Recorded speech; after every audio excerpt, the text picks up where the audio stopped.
Chapter 1, Mishnah 8. Produce grown in Eretz Yisrael may not be eaten until a number of portions are separated from it. The first of these portions is known as terumah and is given to a Kohen. Terumah must be kept tahor, and thus a tamei person may not touch it. In addition, the rabbis decree that, as an extra precaution, even a person who is tahor must wash his hands before touching terumah. If he touches terumah with unwashed hands, the terumah is considered tamei.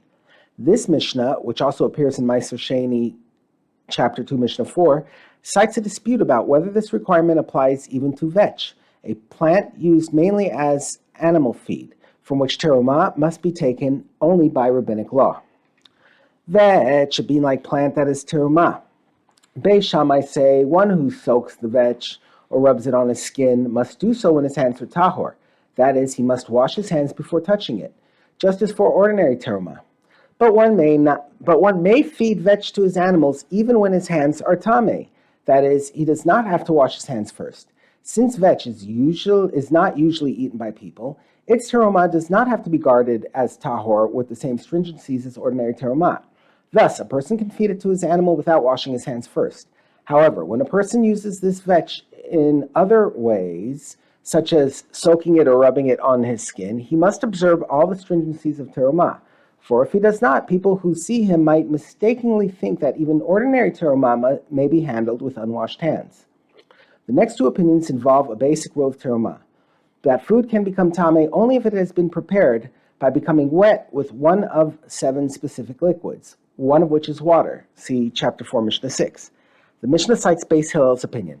Beis Hillel say a person must soak vetch, that is terumah, when his hands are tahor, i.e. he must wash them first.